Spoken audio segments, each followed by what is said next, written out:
Bueno, buenos días. El día de hoy hablaremos de anestesia en pediatría. Hablaremos de valoración y medicación preanestésica, monitoreo y técnicas de inducción anestésica. Mi nombre es Salvador Ledesma Guillén, soy médico residente de segundo año de anestesiología del Hospital Regional General Ignacio Zaragoza del Iste. El primer subtema a tocar será valoración preanestésica.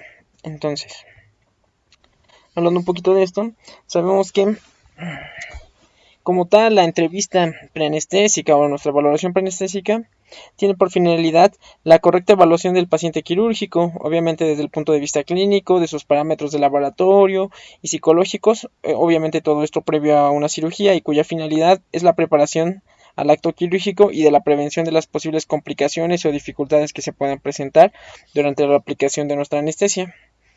Usualmente tenemos dos enfoques claramente definidos para una valoración preanestésica. En este caso va a ser el enfoque tradicional o aproximación tradicional y nuestra aproximación vertical. En cuanto a nuestra aproximación tradicional, en esta se estudia al paciente como un todo. Se basa en la historia clínica, en la exploración física, en exámenes de laboratorio y se basa básicamente en dar o elaborar diagnósticos. A comparación de nuestra aproximación vertical, esta se va a enfocar en el estudio o en el estado funcional y el grado de reserva de cada sistema orgánico. Entonces, en este tipo de integración vertical se van a analizar desde la historia hasta el laboratorio, la funcionalidad de cada sistema orgánico y de los factores físicos que puedan modificar la designación de un plan anestésico en un proceso de integración vertical.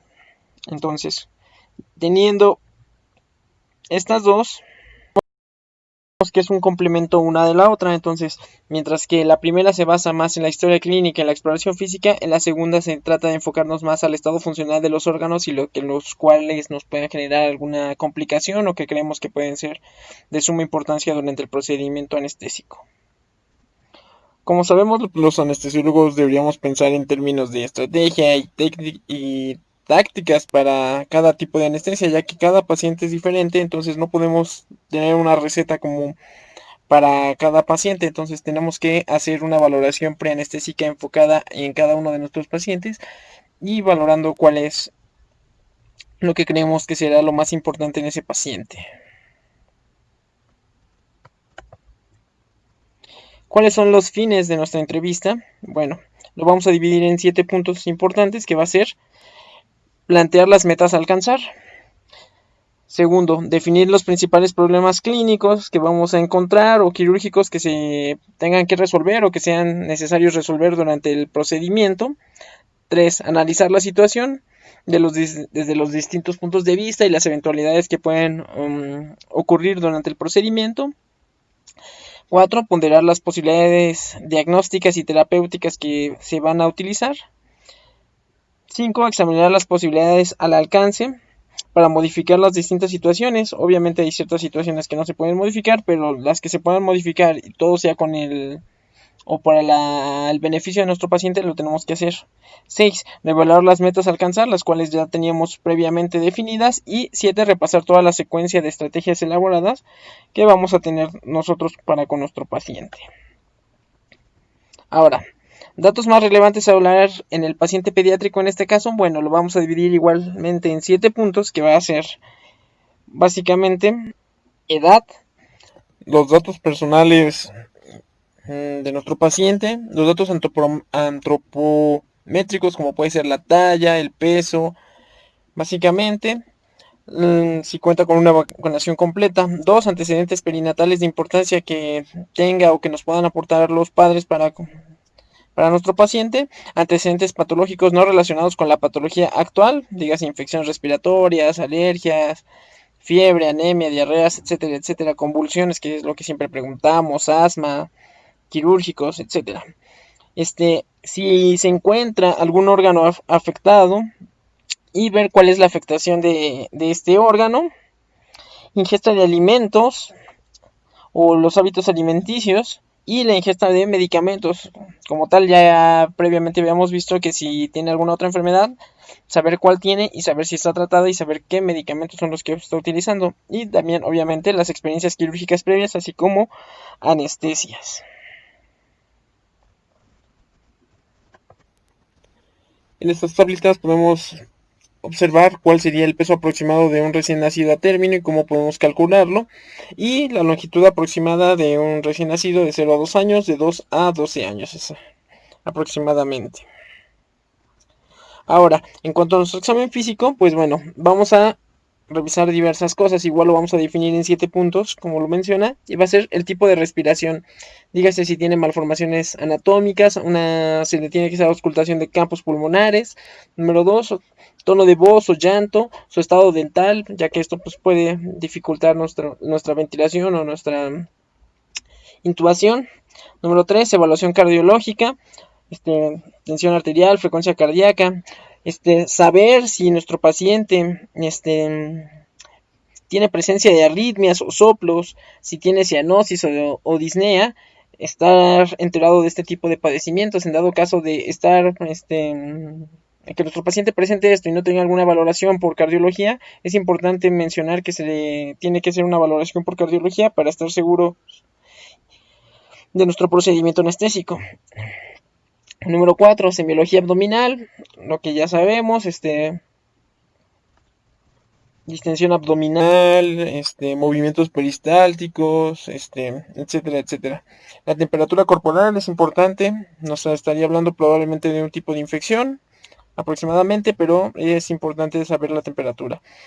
Si nuestro paciente llegase a presentar edema y obviamente presenta accesos vasculares. Bueno, aquí tenemos una imagen que nos habla del triángulo de la evaluación pediátrica, que nos habla de la apariencia, la circulación y la respiración. Tienen que ser 3 bases importantes para poder valorar a un paciente pediátrico en cuanto a nuestro examen físico. Entonces, teniendo esto, es muy importante cómo debemos enfocar nuestra valoración hacia uno de estos pacientes. Aparte de nuestra evaluación física o nuestro examen físico, también tenemos que tener exámenes complementarios, donde podamos tener hemoglobina, en dado caso de que sea necesario tener un electrocardiograma. Este va a ser útil para arritmias, marcapasos, hipertrofia de cavidades, etcétera, etcétera. Obviamente estudios de coagulación, conocer exactamente plaquetas, y ahorita vamos a ver cuáles serían los valores normales aproximados en nuestros pacientes. Entonces, teniendo estas tablitas de los valores, tenemos los valores normales en la serie roja en la edad pediátrica, que va recién nacido, 1 mes, 6 meses, 1 año, 5 años, de 6 a 11 y de 12 a 15 años. Y los valores de normalidad de los principales parámetros de la serie.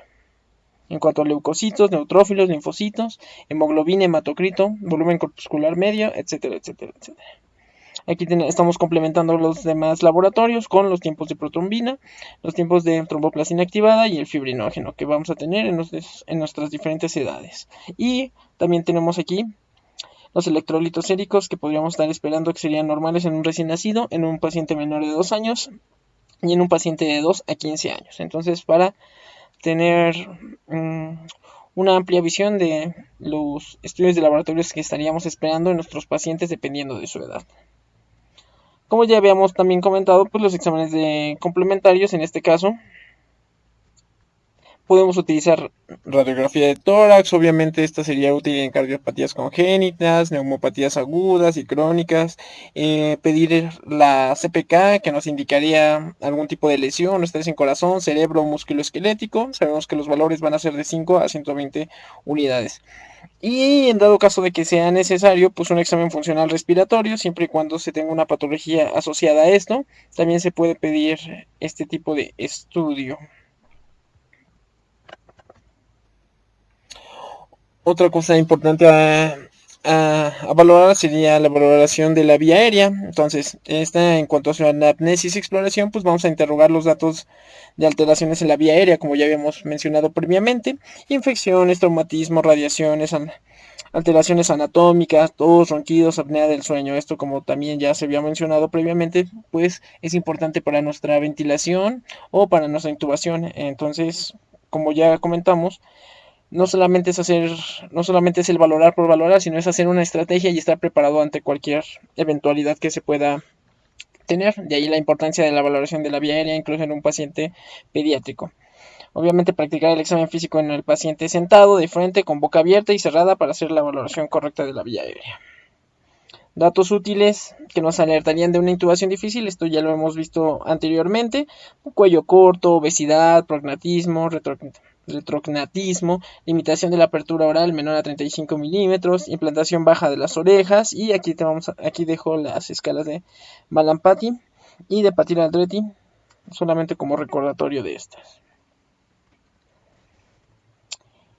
Esta es una tabla que encontramos en el libro de Paladino, que nos habla de una intubación que se puede considerar difícil. Ya lo abordamos en la diapositiva anterior, pero menciona un cuadro que dice que se puede considerar imposible por vía orotraqueal. Entonces vamos a repasar cuáles son los que se consideran como imposible: una apertura de la boca menor de 20 milímetros, una columna en flexión rígida, fracaso en intubaciones orotraqueales previas. De ahí también la importancia de saber el tipo de anestesias que se hayan brindado y cómo fue su abordaje. Incluso después de realizar un exhaustivo examen del paciente, entre el 15 y el 30% de estas intubaciones difíciles no pueden ser detectadas en el examen preoperatorio, pero aún así, el tener una cierta idea de este tipo de pacientes nos ayudaría a nosotros para estar prevenidos siempre ante cualquier paciente y no caer en el error más común, que a veces es la confianza.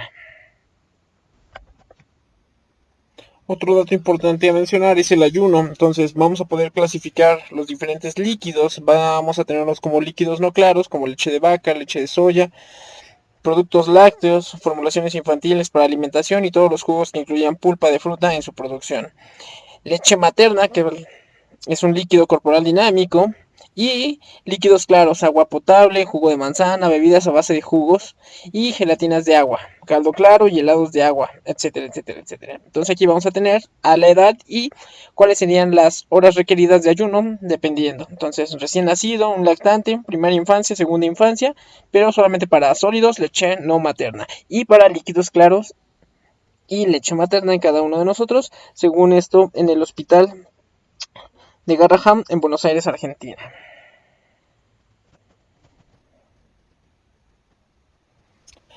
Cambiando de tema, vamos a hablar un poquito acerca de premedicación. Entonces, en premedicación vamos a tener 4 aspectos que van a ser fundamentales, que en este caso va a ser la ansiolisis, la disminución de riesgo de complicaciones por contenido gástrico, nuestro bloqueo neurovegetativo y la analgesia.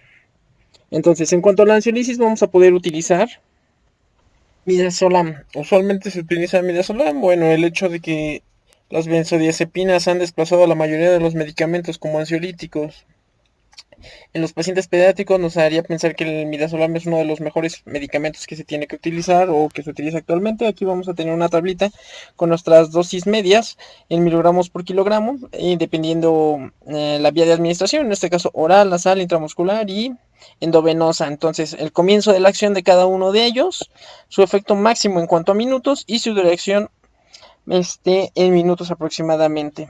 Otro de los medicamentos que podemos utilizar sería la ketamina.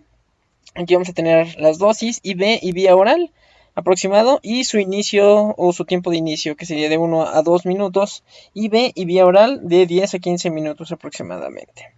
La difenhidramina, que a pesar de que su efecto primordial se basa en, bueno, sería un antihistamínico H1, y como efecto colateral tendría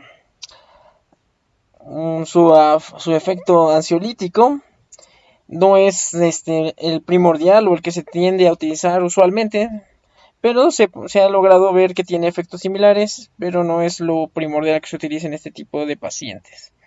Entonces, esto es importante porque los objetivos de la premedicación obviamente va a ser permitir una separación no traumática del menor con sus padres, bloquear las respuestas autonómicas, obviamente, prevenir la excesiva cantidad de secreciones, que es lo que vamos a ver posteriormente, disminuir, evitar el estrés psicológico de nuestro paciente. Ahorita vamos a ver qué medicamentos tenemos que utilizar para disminuir el volumen y reducir la acidez del contenido gástrico, obviamente también facilitar la inducción de la anestesia, disminuir los requerimientos de los anestésicos, evitar el vómito y producir analgesia. Entonces ya tenemos nuestra primera parte, que va a ser la ansiolisis.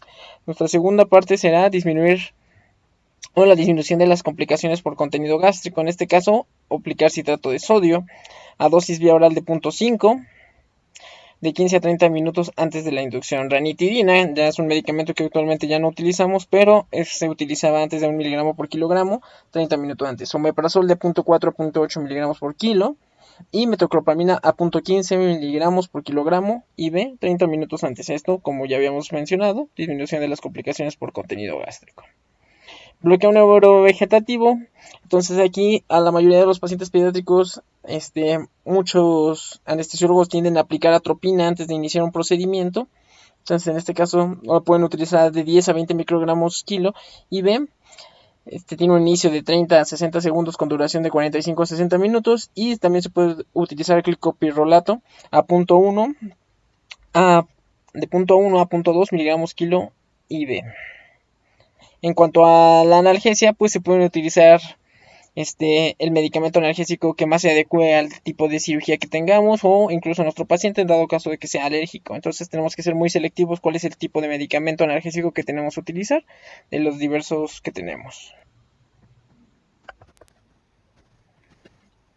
Otra parte importante a mencionar en este tipo de pacientes es que si nuestro paciente cuenta con ya un tratamiento médico antes de la intervención, bueno, vamos a tener cuáles son las medicaciones que se deben continuar, que en este caso pues antiarrítmicos, antidepresivos, bloqueantes beta-adrenérgicos, bloqueantes canales de calcio, inhibidores de la ECA, vasodilatadores, broncodilatadores, anticonvulsivantes, obviamente medicamentos para la tiroides, corticoides, ansiolíticos y algunos medicamentos que se deben descontinuar o modificar su dosificación. Pueden ser los diuréticos, la insulina de acción lenta, los anticoagulantes orales y los digitálicos.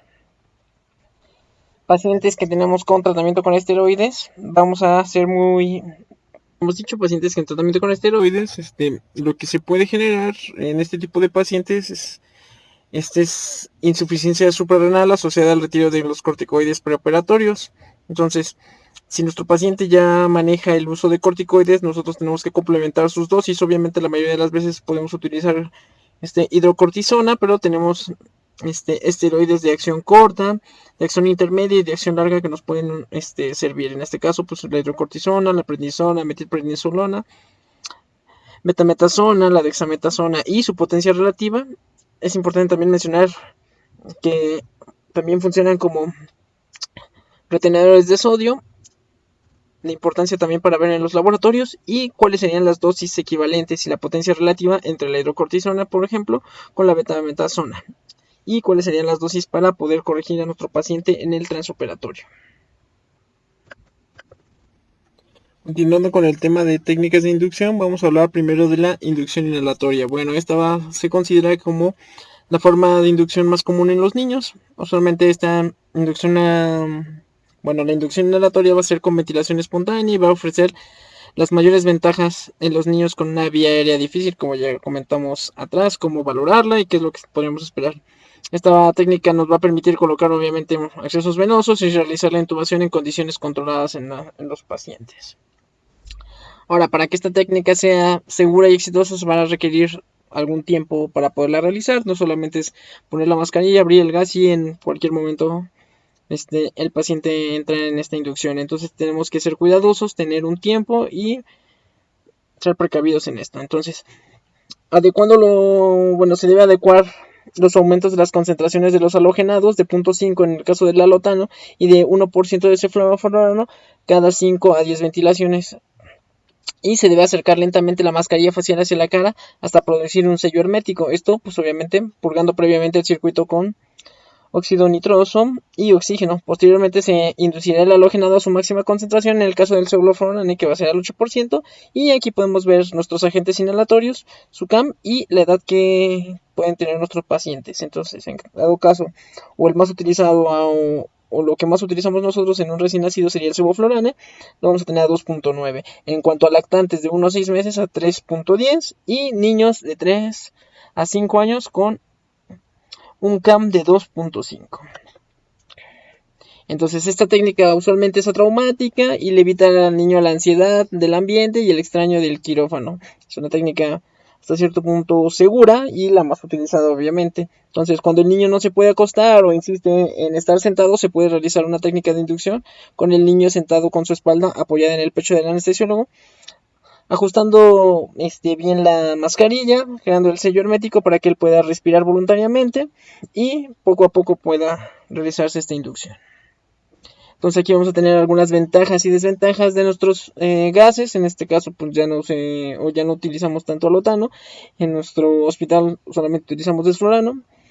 Y pues una de nuestras ventajas del sevoflurano, perdón, no desflurano, sevoflurano, va a ser el olor no irritable, bajo coeficiente de partición sangre-gas, inducción rápida y suave y menos efectos cardiovasculares. En cuanto a sus ventajas, pues es que tiende a ser un gas un poco más caro, puede generar delirio y agitación al despertar y han sido reportados algunos casos entre los 2 y 6 años de edad.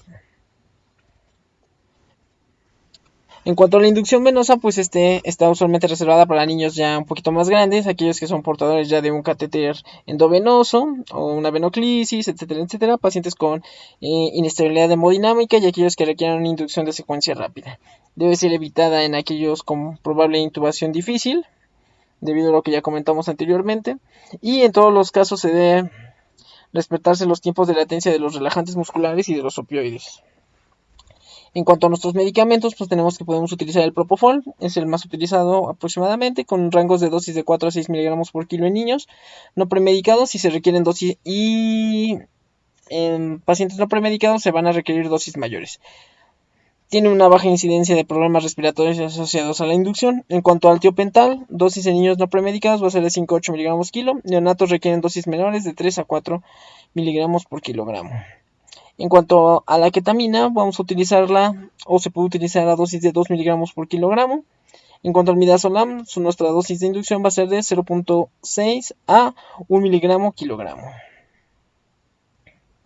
En cuanto a nuestra inducción intramuscular, no es una de las vías preferidas, pero hay ocasiones cuando esta vía se tiene que utilizar, sobre todo en niños que son poco cooperativos o adolescentes que se rehúsan a la sedación. Entonces, este es uno de los inducciones que se tiende a utilizar. Se tiende a usar usualmente ketamina intramuscular. Es muy útil en estos casos por su bajo volumen al ser inyectado y es una dosis de 10 miligramos por kilogramo. En cuanto a la inducción rectal, pues va a ser ideal para niños extremadamente asustados quienes rechacen las otras formas de inducción.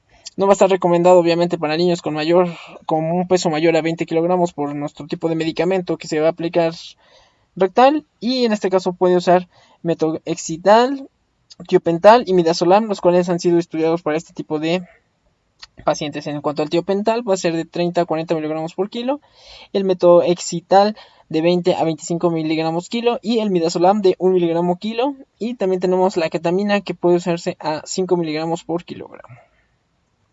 En cuanto a la inducción de secuencia rápida, obviamente tras tener nuestro acceso venoso, se le va a administrar 0.02 kilogramos de atropina y se procede a la desnitrogenación con nuestro oxígeno al 100%. Algunos no utilizan la atropina, pero algunos sí, como ya comentamos anteriormente. En cuanto a la premedicación, puede darse con midazolam. Ya aquí están las dosis de 0.05 a 0.1 miligramos kilo. Y obviamente siempre prooxigenar a nuestro paciente. Ahora, en cuanto a la inducción, pues ya habíamos visto Propofol de 3 a 4 miligramos, tiopental de 5 a 6 miligramos por kilogramo y ketamina de 1 a 2 miligramos por kilogramo. En cuanto a la relajación, se puede dar con rocuronio a dosis de 1.2 miligramos por kilogramo. Y pues la maniobra de Selix siempre tiene que realizarse en dado caso de que se necesite. Por último, vamos a hablar del tema de monitoreo. En este caso, la monitorización pues va a ser muy importante en este tipo de pacientes, ya que como tal la monitorización se define como la observación y la vigilancia continua y repetida de los pacientes. Entonces, esta va a consistir en el uso de diversos sensores y monitores que permiten controlar y medir las funciones vitales de los pacientes. También van a recoger muestra y almacenar todos los signos vitales del paciente, indicándonos su estado cardiorrespiratorio.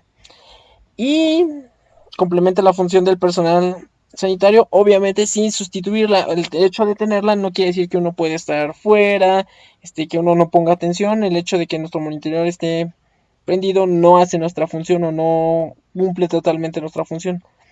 Nos va a servir también para interpretar, detectar y evaluar los problemas y permite efectuar de forma eficaz y anticipándose a las posibles complicaciones. Obviamente va a ser un factor clave en el seguimiento del estado clínico de nuestro paciente, pero como ya mencionamos anteriormente, no exime el que nosotros estemos ahí junto a nuestro paciente. Mediante la observación y el registro continuo de estos parámetros, se va a valorar el estadio actual de nuestro paciente, su evolución y las repercusiones hemodinámicas que vaya teniendo nuestro paciente, tanto en nuestra medicación anestésica como en el evento quirúrgico. Y el nivel de gravedad va a indicar el tipo de monitorización. Obviamente si tenemos, bueno, lo podemos dividir de dos tipos, que va a ser invasiva y no invasiva. En este caso la monitorización no invasiva pues va a ser es la medida de las constantes vitales sin lesiones de los tejidos y nos vamos a basar principalmente a nivel pediátrico en frecuencia cardíaca, nuestra frecuencia respiratoria, nuestra presión arterial por medio de nuestro manguito, la saturación de oxígeno y la temperatura corporal. Junto con la exploración y observación del niño nos va a ayudar a tener una buena lectura de nuestras alteraciones. Entonces estos serían los 6 puntos básicos que tenemos que tener en nuestra monitorización no invasiva en un paciente pediátrico. Ahora, hablando de nuestra monitorización invasiva, vamos a tener que es importante tener un catéter venoso central. Entonces esto puede ser por diversas necesidades, tanto para saber la oximetría de nuestro paciente, saber si tiene alteraciones hemodinámicas o de ventilación mecánica y según la urgencia o por la patología. Dado caso, sabiendo esta, puede ser si es una monitorización invasiva que sea de manera urgente o no urgente, dependiendo de lo que queramos hacer. En este caso, en dado caso de que sea RCP, pues sería urgente. En dado caso de que sea no urgente, pues puede ser para una reposición de líquidos, básicamente, para nutrición parenteral, medicación, etcétera, etcétera, etcétera. Entonces, básicamente eso es lo que se utiliza en este tipo de pacientes.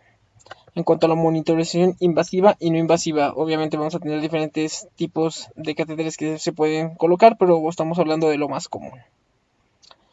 Y bueno, eso sería todo por la clase del día de hoy. Muchísimas gracias. Hasta luego.